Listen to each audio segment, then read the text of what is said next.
Ladies and gentlemen, you've waited long enough. It's time to get out of pocket. I'm your host, Michael Davis, and we are live on the Boom Broadcasting YouTube channel. And we just want to say thank you. We're actually having to record this just a few hours before our usual time slot of 5:30. So if you guys comment, be sure to comment, still shout us out, and we'll get back to you later on in the week. I believe we're going to have a show on Thursday that will be live at 5:30, Lord willing, and the creek don't rise. But guys, we have a big show in store for you. It's been a couple weeks since I've gotten to sit down with you guys. It's been a lot of stuff going on. I appreciate all the texts and support and the love. And it's just one thing after another hits you in life, and I don't want this to be a man behind the mic episode, because I'm sure I'll be doing one of those here very soon. But it is great to be back here on Out of Pocket with Michael Davis, and everybody else has been holding down the fort. Aaron did a really great job with the live streams of the Super Bowl. We'll talk about that here in just a second. Jason, 3 from Deep, 3 times a week. He has been knocking it out of the park. And some big stuff coming from his show. Chris DeLuca, Dugout Debrief, even in the baseball offseason. He's finally covered all 30 MLB teams, and he's done tremendous with all of that. So, guys, it's been great. We try to continue to give you the content. Sometimes, a content creator will miss a week or two just because of life, and that's the basis of our channel. We are a team. We're a family. When one falls down, others pick us up, and I feel very picked up over here recently. And we'll have one of our other content creators joining us here in a few moments. But like I said, it's been a while. I actually probably didn't want to talk about this, but I have to. The Philadelphia Eagles winning the Super Bowl. They're ending the Kansas City Chiefs' three-peat desires. Would have been the first time in history that there would have been a three-peat as a Super Bowl champion. Now, the Green Bay Packers did it before the NFL and the AFL merged way back when, over 50, 60 years ago. That is what the actual three-peat is. But in terms of the Super Bowl era, and in terms of the competition now, it's never been done.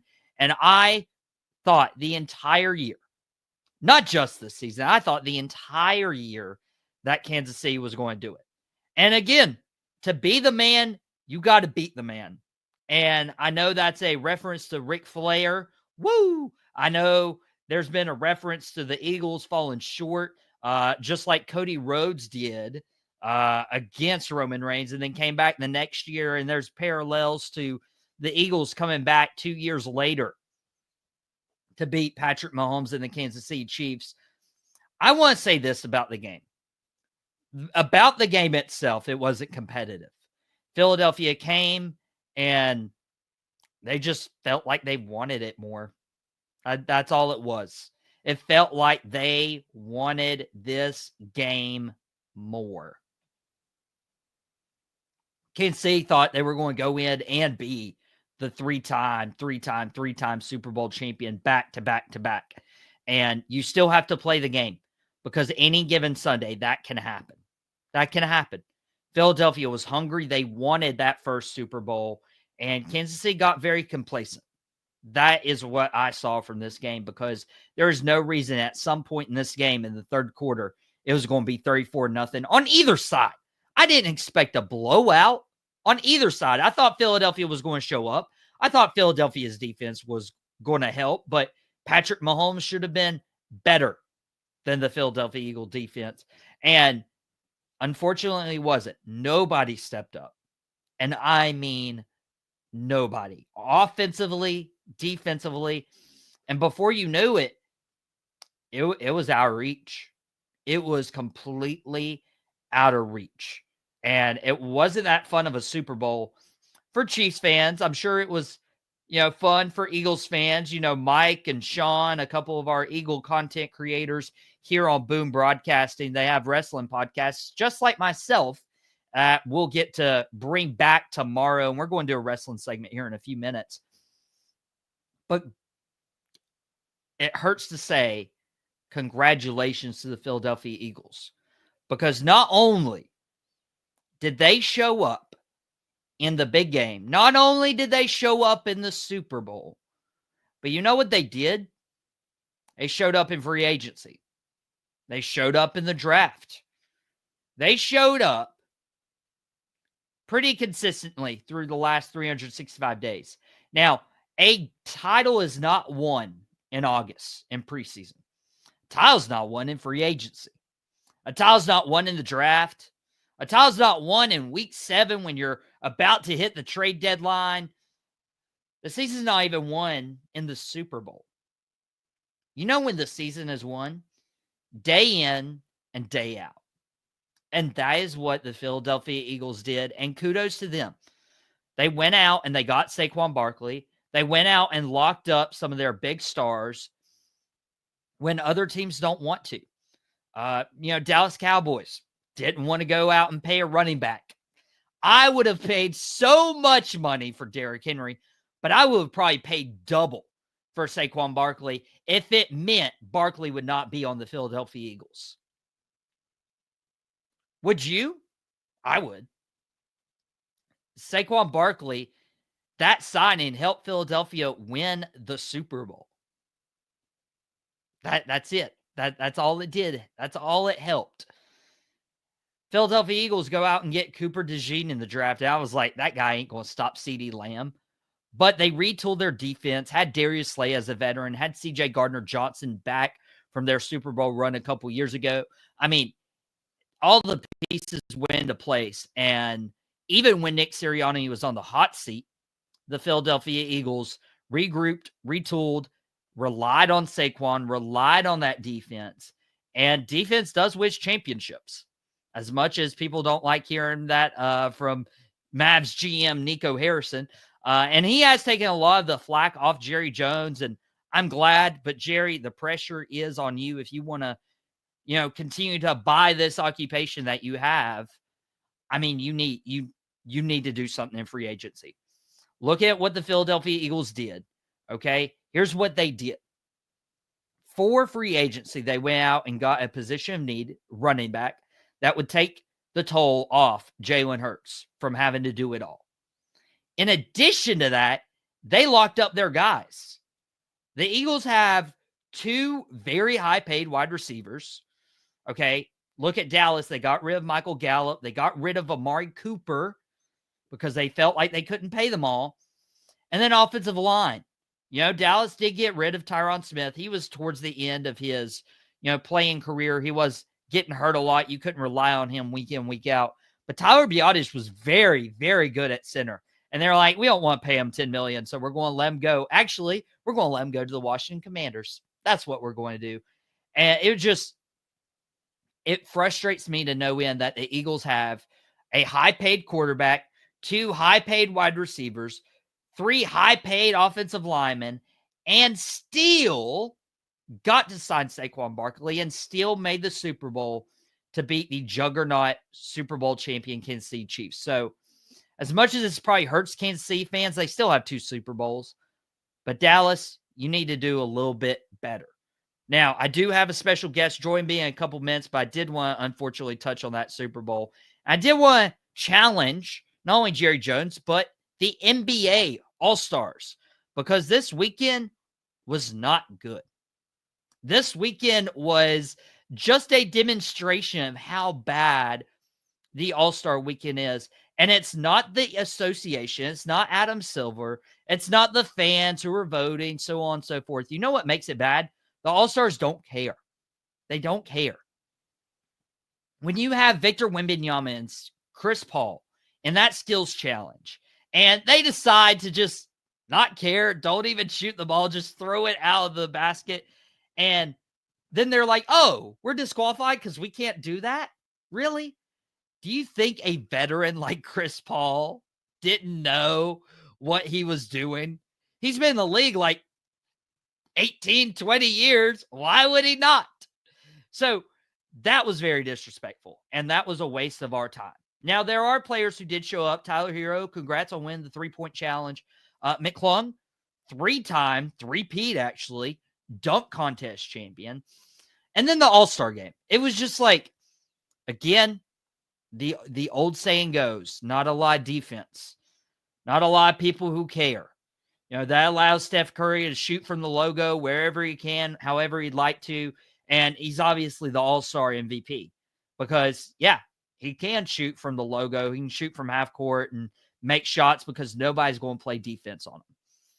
Even worse, LeBron James decides, my ankle's sore, I'm going to sit out. Anthony Edwards decides, oh, my groin's a little sore, I'm going to sit out.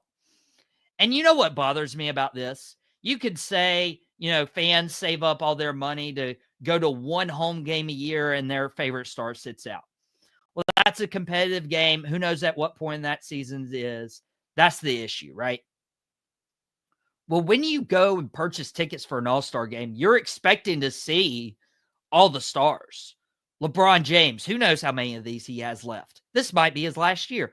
He might have 2 more years left. Who knows? But then you're starting to see that mentality with LeBron James at his age saying, my ankle's sore, I'm going to sit out. Go to the younger stars like Anthony Edwards, who's young and flashy and about to enter his prime. And he's deciding, yeah, I'm sore, I'm going to sit out. Even though all the fans in attendance, paid good money to go to the All-Star game to see these stars of the NBA today. And the fact they didn't get to see LeBron and the fact they didn't get to see Anthony Edwards, I feel sorry for those fans. And you know who's to blame? The NBA All-Stars. So get your head out of your rear end and play basketball because this is a really bad look. And people are like, oh, how can we fix it? Oh, we should just, I don't know. We should just have the week off. Let's not even do an all-star game. Let's get the nod and just have a weekend off. Are you kidding me? Are you kidding me? I think that was Kevin Durant who said that. I was like, that is the second worst thing I heard all weekend next to Draymond Green saying he's been promised the Warriors head coaching job when he retires. I mean, how many suspensions has the guy had in his career? He couldn't lead himself, let alone a basketball team. But I digress because it's about time to yeet. And when we yeet, we will have Wayne Thomas right here on Outta Pocket. I just heard from my sources that the man of the hour is backstage with us right now. Outta Pocket Boom Broadcasting. You guys are enjoying this. We talked a little NFL, a little NBA. We're about to talk some Top Rope Tuesday. It's back, and I can't do it alone because I got my guy, the co-host of Sideline Savants. It was his baby. It was his genius, and we'll talk a couple things that are very genius in WWE right now as it comes to the Royal Rumble. But I got my guy Wayne Thomas. What's going on? What is going on? You got the shirt. You got the tooth. Oh, you don't have the toothpick no more. Hey yo! What a interest. And hey yo, very very great catchphrase. But so is yeet. And Wayne, I had the privilege of going to Monday Night Raw. Got to experience that with my dad and my sister last night in Charlotte. Not their final event before they go overseas, but one of their last ones. Was hoping to see John Cena. Didn't get to see Mommy either, Rhea Ripley. But I did get to see this guy, Jey Uso. We haven't been able to talk about his monumental win at the Royal Rumble where he eliminated John Cena, shocked the world. And now he's going to WrestleMania. He's chosen Gunther for the World Heavyweight title. But Wayne, people have been online complaining, but I can just say from my in-person experience, watching Jey Uso and watching the crowd, I mean, this isn't like anything we've seen before. Like, this is a real yeet movement, and that is why he's going to WrestleMania. And I think it's a great decision. I don't know how you feel about Jey Uso main event in WrestleMania. Yeah, Jey Uso's fun.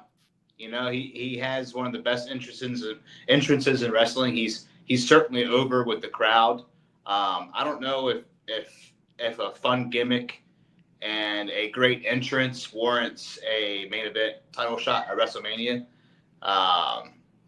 But he has certainly earned it as far as his career goes and the hard work that he's put in, and I'm happy for him on a personal level. It's not the match I'm super thrilled for. I mean, we've already seen it on Saturday Night Main Event, but nonetheless, I'm happy for him. He's earned it as a talent, and hopefully it'll be a good match that we all enjoy. Yeah, that's a good point. We've already seen this match a couple times. Gunther's beaten him time and time again, and that's what Gunther is clinging to when he's talking trash to Jey Uso. But yeah, his career trajectory. I mean, he was a tag team guy. Not only was he a tag team guy, but he was a twin.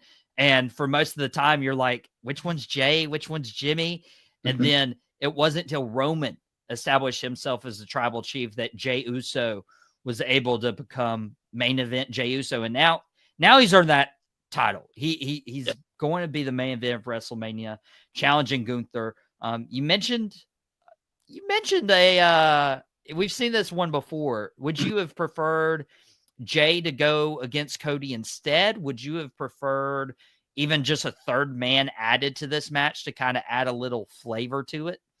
I don't think so. I mean, I know what they're doing it. Yeah, we've seen it before, but they're also building the story of Jey can't get it done, Jey didn't get it done, type thing, and it builds a story of him and Gunther having a history together. So I'm not totally against it because we've seen it before. It's just not a matchup that really excites me.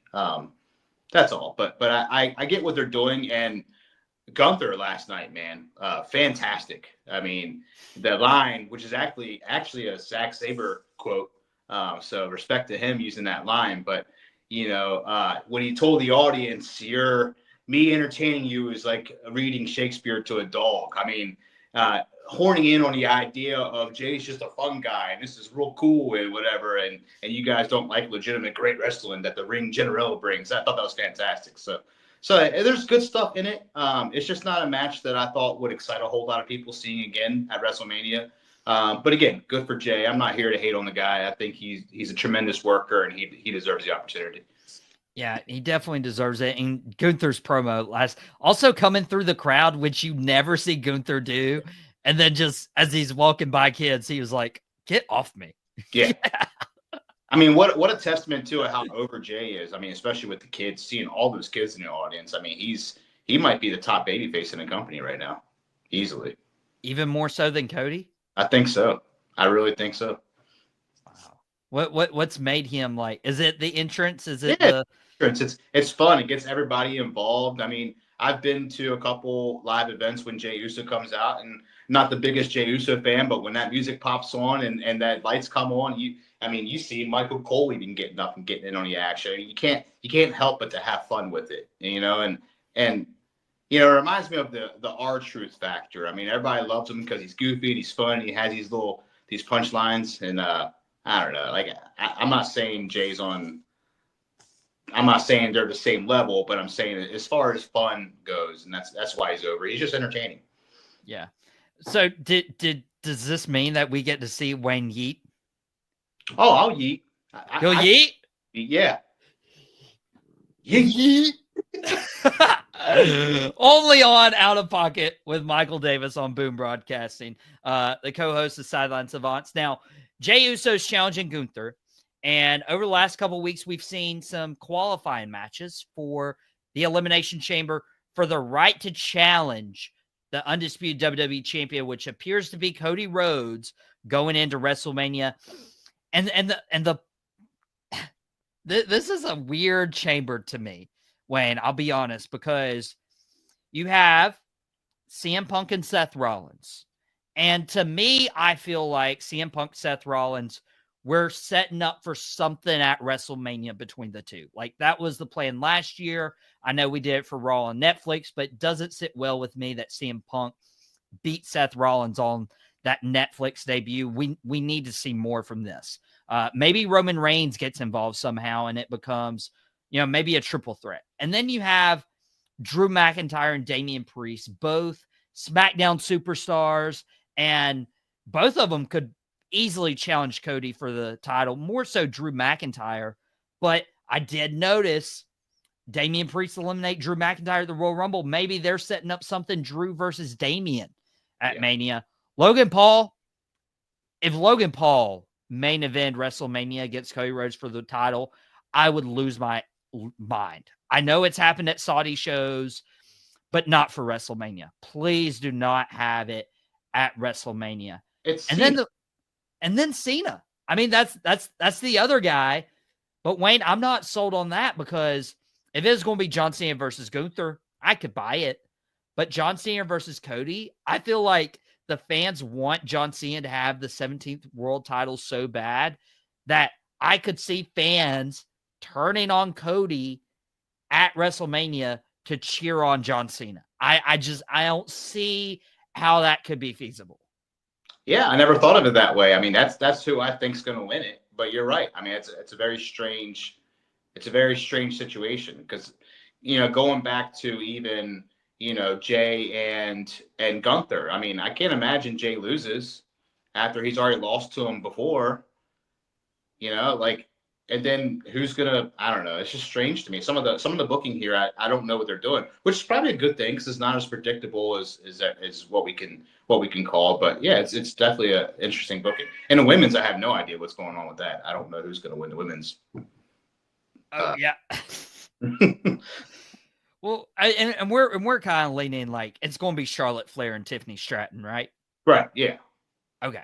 Yeah. So that would leave Rhea Ripley to, defend her title against Liv Morgan or Bianca Belair or Alexa Bliss or Bayley or Naomi or Roxanne Perez. Like, yeah, I mean, the only one that really sticks out, unless you want to do Liv and Rhea again, it'd have to be Bayley. Yeah, you would think so. It's not going to be Bianca again. It's not going to be Liv again. I don't know. And then Bayley versus Rhea. Who's going to be the baby face? Who's going to be the heel? Yeah. I mean, I'd rather watch Jey Uso win the belt and lose it to Cena than Cena beat Cody and the crowd turn on. That's strange. I don't know. Yeah, that's what I'm worried about. And that's why I'm worried it happens. Because also, like, imagine if they want to tell this story with John Cena throughout his entire retirement tour of like getting the 17th world title, and he loses to Cody at WrestleMania. Do the fans even boo Cody out the building, which would be completely opposite of what we got last year? Right. Yeah, I really don't know what's going on, but hey, it's entertaining and it's fun. I love tuning in every week and seeing it unfold. That's for sure. Yeah, that is the great thing about being a wrestling fan is you get to just enjoy it. You get to yeet.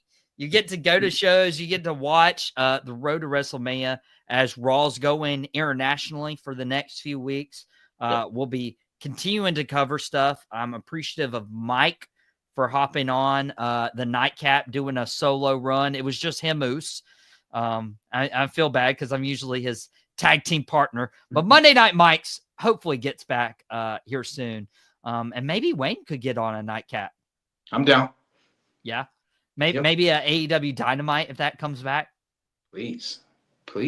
Wayne's like, please give it to me. I'm ready to talk AEW anytime. All right. Well, maybe that's what we'll do for a Drop the Mic Wrestling podcast here soon. AEW's on a hot streak right now, man. They have some great episodes recently. Cope, FTR. I mean, yeah, just sign me up right there. And then you got Will Ospreay and the Kyle Fletcher. Like, yeah, they're cooking. Mercedes Moné. Yeah. Harley Cameron. A blast. Absolute blast. Dude. And then Tony Storm winning the title against Mariah May in Australia. Dude. Yep. Very cool. But the ring was small, Mike. Dude, I saw Photoshop. Like rings online. I'm like, guys, chill. Yeah, goofy. It's ridiculous. They're always find something. Always find something, and that's why I don't like you. You can just, even Wayne's like, hey, Jey Uso wouldn't have been my pick, but I can still eat. I can still have fun. I can still enjoy the show. That's what it's about, is enjoying it. Yep, absolutely. But Wayne, appreciate you coming on Outta Pocket today on Boom Broadcasting. Appreciate you guys watching. Again, we're not live today. We recorded this a little earlier this afternoon, but if you guys comment, I do want to acknowledge you when we're back live on Thursday at 5:30 p.m. Eastern time. Who knows what's going to happen these next couple of days? Who knows what was going to happen? We got some big stuff coming up on Boom Broadcasting that we'll get to share with you here in just who knows how long. You guys stay tuned to find out. But for myself, for Wayne, this has been Outta Pocket with Michael Davis, and we'll catch you next time, Thursday at 5:30. Yeet.